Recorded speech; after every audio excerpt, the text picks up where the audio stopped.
Hi students, இப்போ நம்ம பார்க்க போறது பிரவீன் பூர்வாத்ல பாபு கி குடியாமே நிபந்தல வரக்கூடிய ERC தான் நம்ம பார்க்க போறோம். அதாவது சப்ரசங் व्याग्या. उस दिन संसार ने पाया था ऋषियों की परंपरा टूटी नहीं है. ஸோ அந்த அப்பத்திய காலத்துல மக்களுக்கு என்ன ஒரு விஷயம் தெரிஞ்சது அப்படின்னா ऋषियों की परंपरा அதாவது ரிஷிகளோட பரம்பரை வந்து இன்னும் உடையப்படவில்லை. ஏன்னா उसमें नई ज्योति की एक नई कड़ी जुट गई है. அதாவது அதுல ஒரு புதிய ஜோதி, இந்த இடத்துல நயி ஜோதின்னு சொல்லிட்டு மகாத்மா காந்தியை சொல்றாங்க. ஸோ மகாத்மா காந்தின்ற ஒரு புதிய ஜோதி வந்து அந்த ரிஷியோட பரம்பரையில இணைந்ததுனால இன்னும் அந்த ரிஷிகளோட பரம்பரை உடையப்படவில்லை அப்படின்றத வந்து இந்த லேखक வந்து சொல்லியிருக்கிறாரு. ஸோ இது எந்த இடத்துல சொல்லியிருக்கிறாரு, இதனுடைய எக்ஸ்பிளனேஷன் என்ன அப்படின்றத பார்க்கலாம். प्रसंग यह वाक्य बाबू की कुडियामेम नामक पाठ से दिया गया है. ஸோ இந்த சென்டென்ஸ் பாபு கி குடியாமேம் என்ற லெசன்ல இருந்து கொடுத்திருக்காங்க. यह श्री रामवृक्ष बेनीपुरी का निबंध है.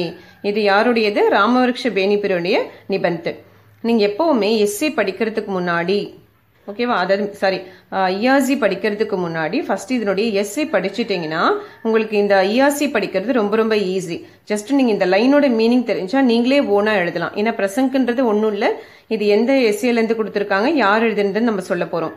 அண்ட் தென் சந்தர்ப்பனை இது எந்த சிச்சுவேஷன்ல சொல்லியிருக்காங்க, அதுக்கப்புறம் எக்ஸ்பிளனேஷன் கொடுத்தாலே போதும், உங்களுக்கு ஈஸியா மார்க் வந்து ஸ்கோர் பண்ணிடலாம். ஓகேவா? ஸோ எப்பவுமே எந்த ஒரு லெசனுடைய சப்ரசங் வியாக்கியா நீங்க படிச்சாலுமே ஃபர்ஸ்ட் அதனுடைய சாராம்சம் படிச்சிருங்க. ஸோ அப்போ வந்து உங்களுக்கு ரொம்ப ஈஸியா இருக்கும்.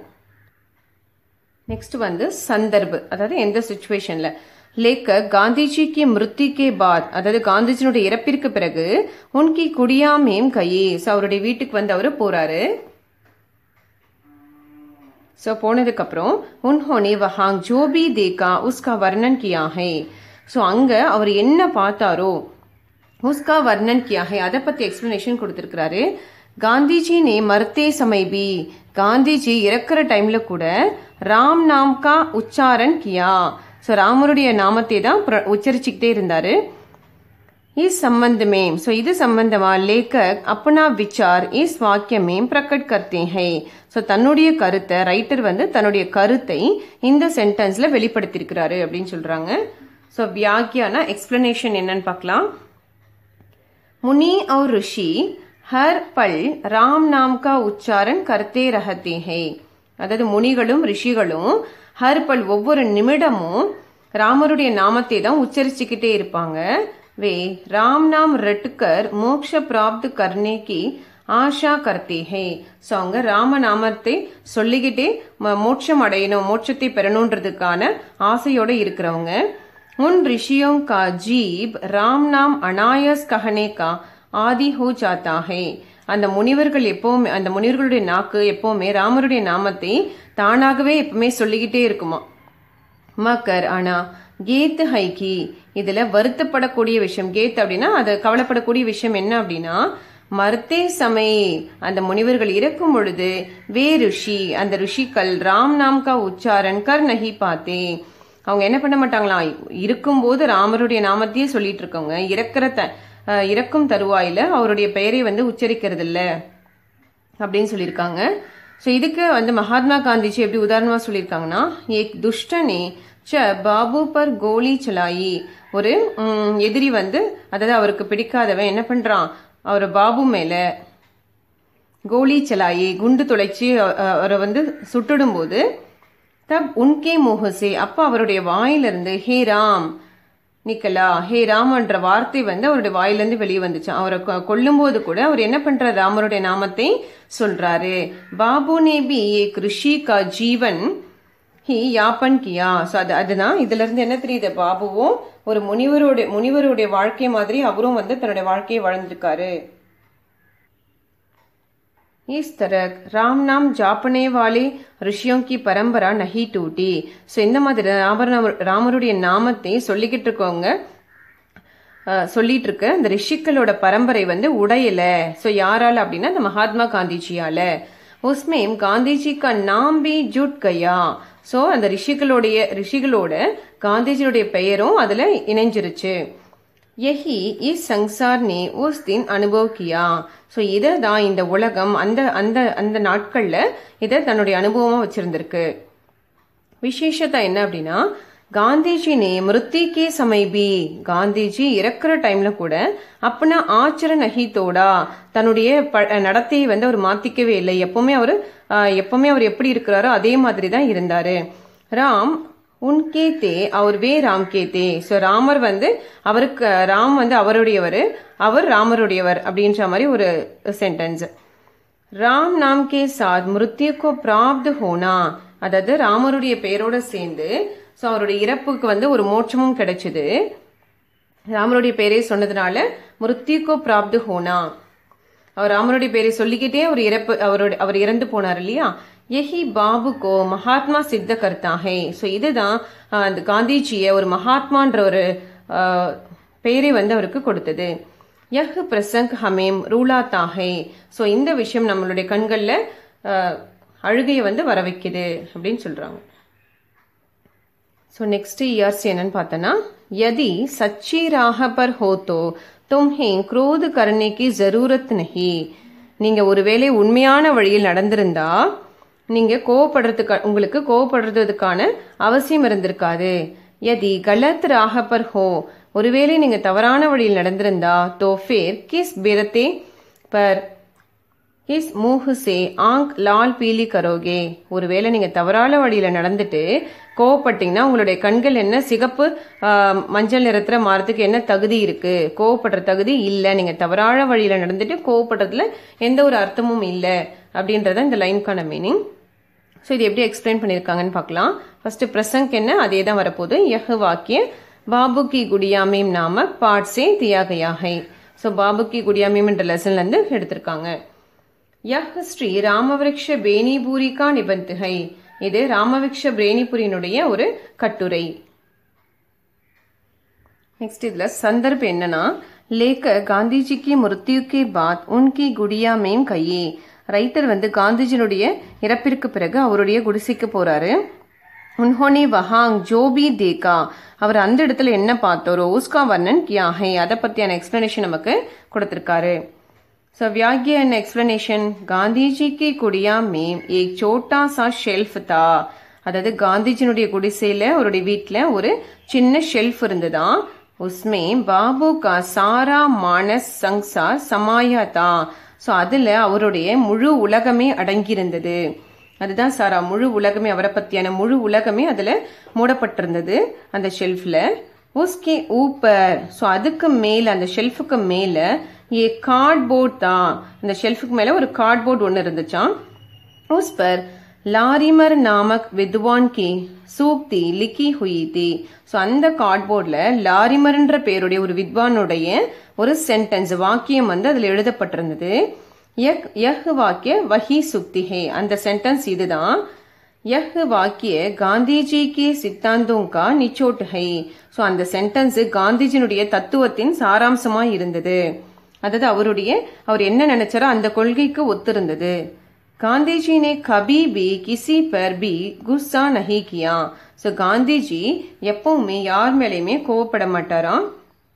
வே மானத்தே தீக்கி, ஸோ அவரை பொறுத்த வரைக்கும் என்ன அப்படின்னா, குரோது கர்னே சே கோயி லாப் நஹி ஹே, அதாவது கோவப்படுறதுனால எந்த ஒரு பிரயோஜனமும் இல்ல. காந்திஜி சத்திய பர் ஜோர் தேத்தே தே, காந்திஜி வந்து உண்மைக்கு எப்பவுமே சப்போர்ட் பண்றாரு. வே விஸ்வாஸ் கர்த்தே தேக்கி, ஸோ அவர் எதன் மேல நம்பிக்கை வச்சிருந்தார் அப்படின்னா, Joe Sachcha high வஹ் khussa கரேகா he நஹி, அதாவது யாரு உண்மையா இருக்காங்களோ அவங்க எப்பவுமே என்ன பண்ண மாட்டாங்க, கோவப்பட மாட்டாங்க. அவர் ஜோ ஜூட்டா ஹை, ஆனா யாரு பொய்யா இருக்காங்களோ உசே குஸ்ஸா கர்னேகா அதிகார் ஹி நஹி ஹை, ஆனா யார் பொய் சொல்றாங்களோ அவங்களுக்கு கோவப்படுறதுக்கான எந்த ஒரு அதிகாரமும் கிடையாது அப்படின்னு சொல்றாங்க. यही तत्व लारिमर की सुक्ति में प्रतिबिंबित है. सो இந்த தத்துவம் லாரிமருடைய அந்த வாக்கியத்துல வந்து பிரதிபலிச்சிருந்தது, ரிஃப்ளெக்ஷன் இருந்தது. इसलिए बाबू ने उस सुक्ति को वहां लिखवा रखा था. सो அதனால தான் காந்திஜி என்ன பண்ணாரு, அந்த வாக்கியத்தை அந்த இடத்துல மீன்ஸ் கார்ட்போர்ட்ல லிக்வா ரக்காத்தா எழுதி வச்சிருந்தாரு அப்படின்னு சொல்றாங்க. नेक्स्ट विशेषता என்னன்னா गांधी जी नफरत को प्यार से और क्रोध को सहिष्णुता से जितना चाहते थे. அதாவது காந்திஜி வந்து யார் வெறுக்கிறாங்களோ அவங்க மேல அன்பும் யார் கோவப்படுறாங்களோ அவங்கள பொறுத்துக்கிறது தான் விரும்பினாரு. வே மானத்தை தீக்கி. அவரை பொறுத்த வரைக்கும் என்ன அப்படின்னா கிசி கோ பி दूसरों से क्रोध करने का अधिकार नहीं है. யாருக்குமே மத்தவங்க மேல கோபப்படுறதுக்கான அதிகாரம் கிடையாது. ஜஹாं क्रोध का अंत होता है. எந்த இடத்துல கோபத்தின் முடிவு இருக்கிறதோ வஹாங் அந்த இடத்துல சாந்திக்கு ஆரம்ப ஹோத்தா ஹே. அந்த இடத்துல அமைதி வந்து ஆரம்பிக்குது. லாரிமர் கே சுக்தி பி யஹி பாத் சாபித் கர்த்தி ஹை.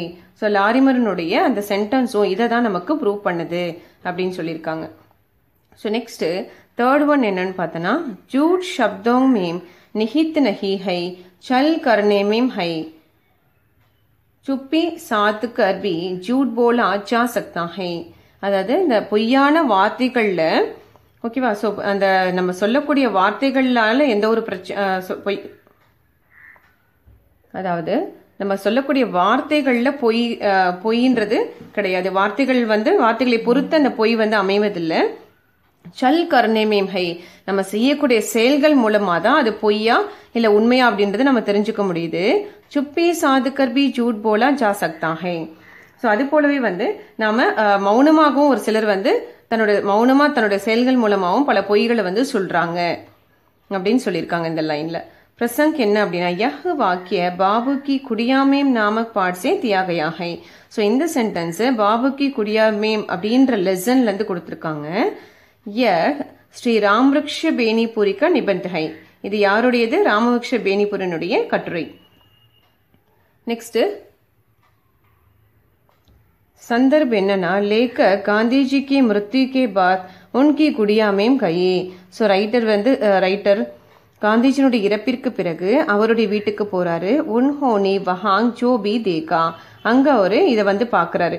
உசிகா வர்ணன் கியா ஹை. ஸோ என்ன பார்த்தாரோ அதை பத்தி எக்ஸ்பிளனேஷன் நமக்கு வியாக்கியாவா கொடுக்குறாரு. நெக்ஸ்ட் வியாக்கியா என்னன்னா காந்திஜிக்கு குடியா மேம் அநேக சடாயியாங் தேங். காந்திஜியுடைய வீட்டுல நிறைய மேட் இருந்தது, பாய்கள் இருந்தது. உன் சடாயியோं पर देश विदेश के बड़े बड़े व्यक्ति बैठा करते थे. ஸோ அந்த பாயில அதாவது நம்ம நாட்டை சேர்ந்த வெளிநாட்டை சேர்ந்த மிக பெரிய பெரிய மனிதர்கள் எல்லாருமே அதுல உட்கார்ந்துருந்தாங்க. வே சடாயாங் ஏ கோனே பர் ரக்கி கயி தி. அப்படிப்பட்ட ஒரு உயர்ந்த அந்த பாய்கள் எல்லாமே ஒரு கார்னர்ல வந்து ஓரமா வச்சிருந்தது. வஹாங் உன்கே ஊப்பர் ஏ கார்ட்போர்ட் லடக் ரஹா தா. ஸோ அந்த இடத்துல அதுக்கு மேல ஒரு கார்ட்போர்ட் வந்து வச்சிருந்தாங்க. உஸ்மே மகான் விசாரக் ரஸ்கின் கி யஹ் சூக்தி லிக்கி தி. ஸோ அந்த கார்ட்போர்ட்ல ஒரு மகான் விசாரக் ஒரு சிறந்த சிந்தனையாளரான ரஸ்கினுடைய இந்த சென்டென்ஸ் வந்து இதில் எழுதப்பட்டிருந்தது. காந்திஜி சுட்பன் சே ஹி சச் போல்தே தே. அவரு சின்ன வயசுல இருந்து எப்பவுமே உண்மையை மட்டும்தான் சொல்லுவாராம். வே ஜூட்டி கு சாரே பாபோं का मूल समझते थे. அவரு பொய்யை வந்து எல்லா பாவங்களினுடைய மூல காரணமே பொய் தான் அப்படின்றத அவர் புரிஞ்சு வச்சிருந்தாரு. रस्किन का विचार था कि झूठ बोलने में नहीं बल्कि चल करने में है. அதாவது ரஸ்கினுடைய ஒப்பீனியன் என்ன, பொய் சொல்றதுனால அந்த வார்த்தைகள்ல பொய்ன்றது உருவாக்கப்படுறது பெரிய விஷயமா இல்ல. ஆனா சல் கர்னே மேம் இந்த வஞ்சகத்தனத்துலதான் மிகப்பெரிய பொய்யை அடங்கி இருக்கு. दो अर्थ देने वाले शब्द का प्रयोग करके या अन्य किसी भी तरह से दूसरों को धोखा देना ही झूठ है. அவர் எதை பொய்ன்னு சொல்றாரு? வார்த்தையால சொல்றது பொய்ன்னு சொல்லல. மெயினா தன்னுடைய செயல்களால மற்றவங்களுக்கு துன்பம் விளைவிக்கிறது தான் பொய். அதாவது என்னென்ன தோ அர்த்த தேனேவாலே இரண்டு அர்த்தம் கொடுக்கக்கூடிய வார்த்தைகளை பயன்படுத்துறதும், அந்நி கிசி பி தரக்ஸே அதாவது மற்றவங்களை தூசரோங்கோ தோகா தேனா மற்றவங்களுக்காக துரோகம் பண்றது, அடுத்தவங்களுக்கு துரோகம் பண்றதும் பொய் தான் அப்படின்னு சொல்றாரு. காந்திஜி கா ரஸ்கின் கா யஹ் விசார் பசந்த் ஆயா. ஸோ காந்திஜிக்கு இந்த ரஸ்கினுடைய இந்த சென்டென்ஸ் வந்து ரொம்ப ரொம்ப பிடிச்சிருந்தது. உன்ஹோனே கார்ட்போர்ட் மே உசே லிக்வாக்க டங்க் தியா தா. ஸோ அதனாலதான் என்ன பண்ணாரு, காந்திஜிக்கு இந்த வாக்கியம் ரொம்ப பிடிச்சிருந்ததுனால தன்னுடைய வீட்டுல இருக்க கார்ட்போர்ட்ல அதை எழுதி வச்சிருந்தாரு அப்படின்னு சொல்றாங்க. ஸோ விசேஷத்தா என்ன, காந்திஜி ஜூட் और தோகேபாஜி கோ பாப் மானதே தே. ஸோ காந்திஜி பொய் சொல்றவங்களையும் துரோகம் பண்றவங்களையும் தான் மிகப்பெரிய பாவி அப்படின்னு, மிகப்பெரிய பாவம் செய்யறவங்க அப்படின்னு சொல்றாரு. உன்கா ஜீவன் சரல் और सच्चाई का जीवन था. ஸோ அவருடைய வாழ்க்கை ரொம்ப சிம்பிளா இருந்தது, உண்மையாவும் இருந்தது அவருடைய வாழ்க்கை. शाब्दिक झूठ से भी व्यवहारिक झूठ खतरनाक है. அதாவது வார்த்தையால சொல்லக்கூடிய பொய்யை விட அந்த செயல் மூலமா செய்யக்கூடிய பொய்கள் தான் ரொம்ப ரொம்ப டேஞ்சரஸ் ஆனது. ரஸ்கின் கா வாக்கிய யஹி சாபித் கர்த்தா ஹை. ஸோ ரஸ்கின்றவருடைய வார்த்தை சென்டென்ஸோ இதை தான் ப்ரூவ் பண்ணுது. ஜிஸ்ஸே ஸ்வயம் காந்திஜி சஹமத் தே. ஸோ அதை தான் காந்திஜியும் தன்னோட வாழ்க்கையில பயன்பற்றி அதை அக்ரி பண்ணிட்டாரு. சஹமத் அப்படின்னா ஏற்றுக்கொண்டது, அக்ரீடு. ஓகேவா? ஸோ இதுதான் இந்த பாபு கி குடியா மேம் லெசனுடைய ERC.